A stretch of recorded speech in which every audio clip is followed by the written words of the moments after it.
They weren't famous, they weren't beautiful, and most people don't even know they existed. Hidden in old factories and forgotten yards are machines that look like they came from another world. A three-wheeled tractor built to replace a horse. A van made from corrugated steel because post-war Europe was short on materials. A truck that could drive off a ship, swim, then climb a beach. These weren't concept cars. They were working vehicles, built for jobs that have changed or disappeared. Today we uncover 10 strange classic trucks and workhorses so rare, so specialized, history nearly erased them. But understanding them means understanding design philosophy, because every odd truck on this list solved the real problem that nobody else had figured out yet. Ready? 1. Scammell mechanical horse. Here's where it starts. The 1930s, British Railways, and a very specific problem. Depot workers needed a motor vehicle that could replace horse-drawn delivery work, but keep horses' biggest advantage, fast trailer swapping in tight yards.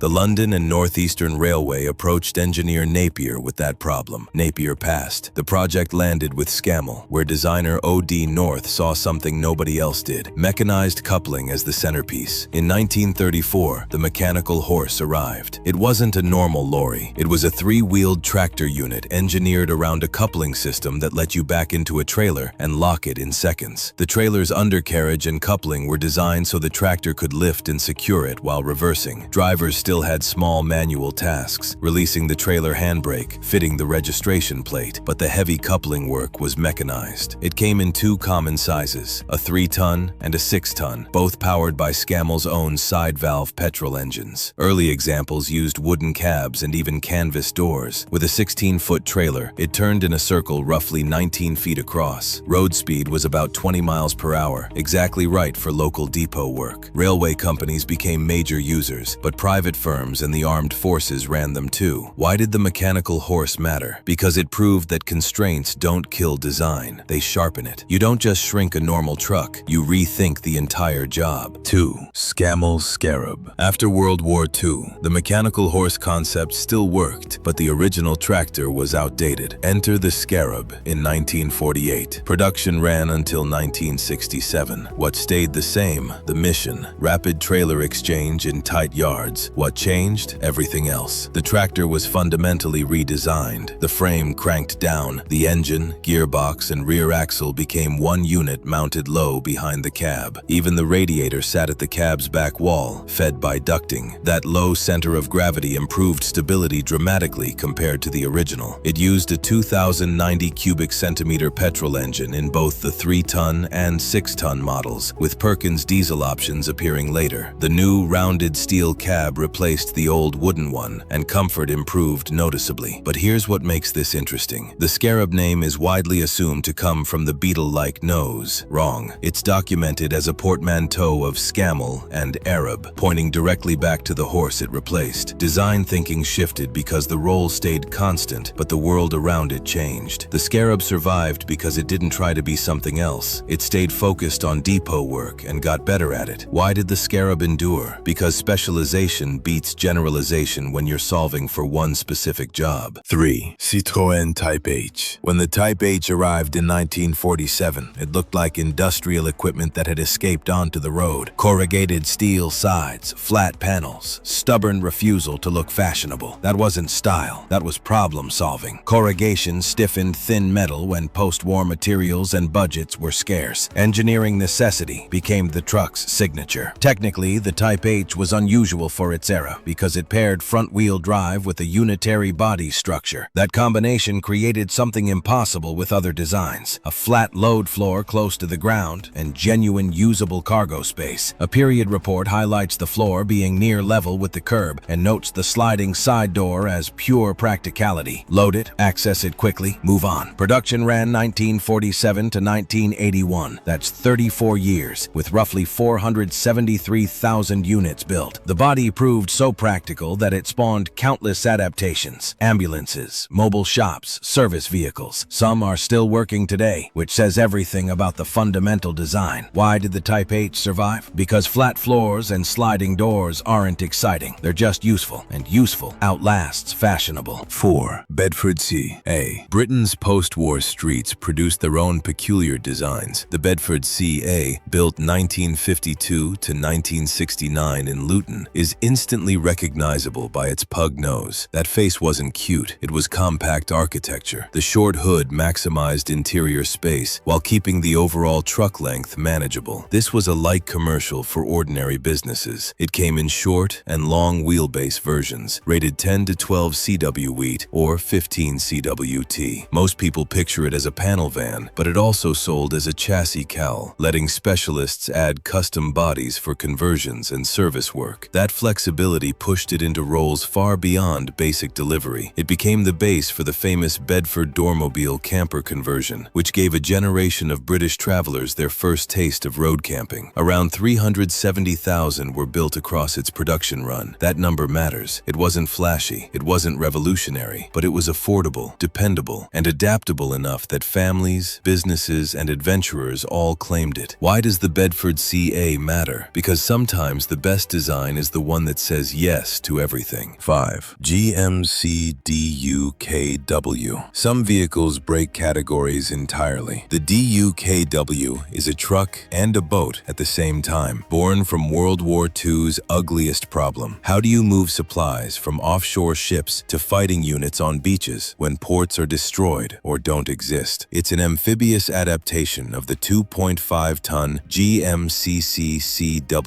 family, produced 1942 to 1945. Encyclopedia Britannica describes its brutal simplicity. Ferry ammunition, supplies, and equipment from supply ships to beachheads. The role was clear. The design had to solve it. Around 21,147 were built. The DUKW was never perfect as a pure truck or pure boat. In the space between sea and land, it was invaluable. Drive out of the ship, swim, climb onto shore, deliver cargo. That's the entire job. After the war, many survived in civilian roles, especially Duk tour operations, where they found a second life ferrying tourists instead of soldiers. Why does the DUKW still fascinate? Because it succeeded not by being versatile, but by being precisely engineered for the impossible space between two worlds. 6. GM Futureliner. This is the most theatrical truck on the entire list. The Futureliners were built by General Motors for the Parade of Progress, a traveling show that brought science and technology displays to the public. 12 were built. 12. They were enormous, roughly 33 feet long and more than 11 feet tall. GM constructed them in 1940, toured them starting in 1941, stored them during World War II, then restored and returned them to the road in 1953. This wasn't a bus. This was a mobile exhibition hall on wheels. The historic American engineering record documented them extensively. Futureliner number 10 and its siblings traveled to nearly 200 cities across the United States and Canada. They drew 11 million attendees across their active years. The side doors opened into a stage. The interior held exhibits. People queued to step inside and see the future, a truck that carried dreams instead of cargo. Production lasted from 1940 through the mid-1950s, making them rarer than most classic cars. Only a handful survive today, and they remain almost unreal when you see them. Too large, too ornate, too committed to a single impossible vision. Why do the Futureliners endure in memory? Because they prove that sometimes engineering serves wonder, not just function. 7. Roenoff Atlantic. If you want true, forgotten monster energy, this is it. Roenoff Motors was a specialist heavy haulage company founded by George Roenoff at Colnbrook, Berkshire. They didn't build trucks for normal jobs. The GR7 Atlantic appears in a 1955 road test as designed for loads up to 140 tons gross weight. The engine was a Rolls-Royce 250 horsepower supercharged diesel, specifically a Rolls-Royce C6 SFL. That engine alone was more powerful than most trucks on the road. The same 1955 test describes the Atlantic hauling a disabled Centurion tank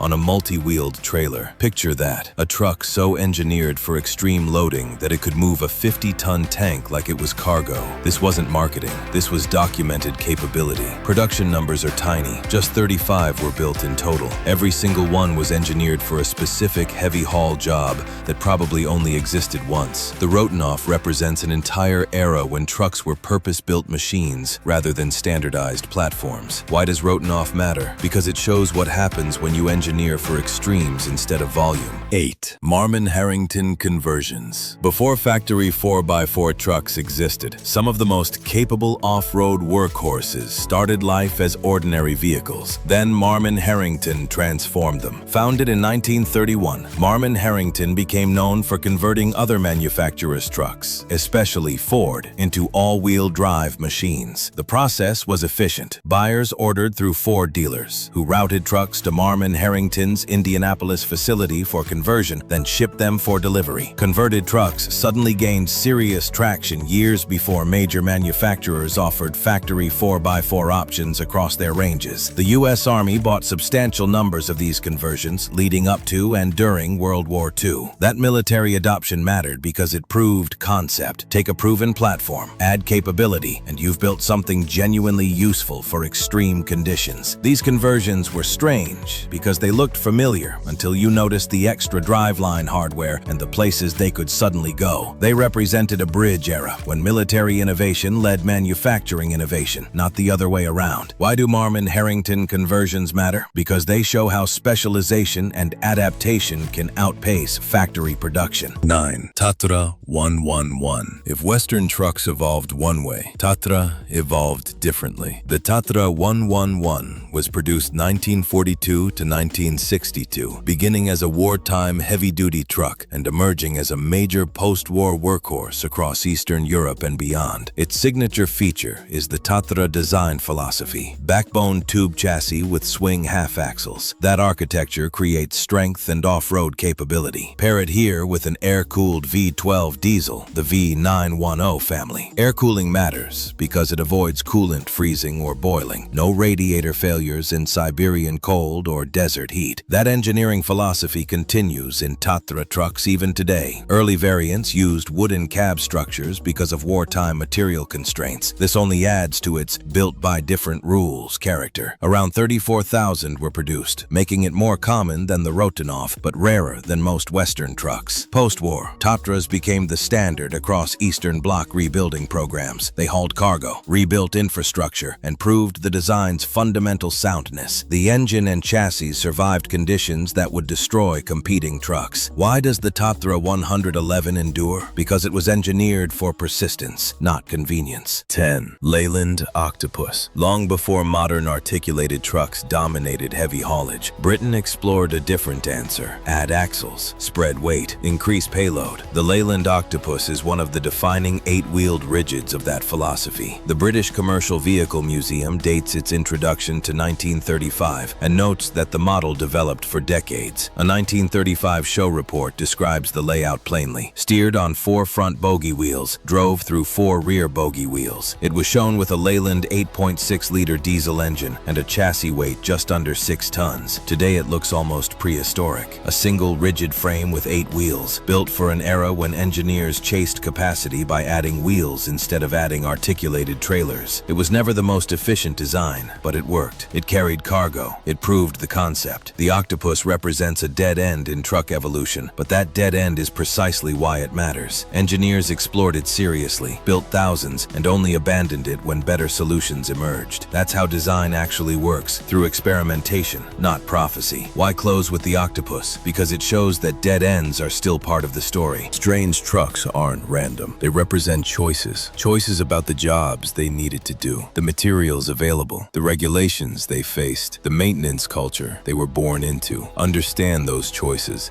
and every weird truck design becomes instantly logical. A mechanical horse isn't a compromise. It's a solution engineered for depot coupling. A Scarab isn't just an upgrade. It's the refinement of a philosophy. A Duk isn't strange. It's precisely engineered for the impossible space between sea and shore. But here's what matters most. These trucks are still out there, still working, still proving that great design doesn't age. The problem it solved doesn't disappear. The engineering insight doesn't become less true just because newer trucks exist. Next time you see one of these machines rolling down the highway, still carrying cargo, still real, still working, look closer. Don't just see metal and rubber. See the engineering decisions behind it. See what the builders prioritized. See the era they represent. See the problem they solved first. Thanks for watching. Subscribe for more deep dives into automotive engineering and the trucks that changed everything.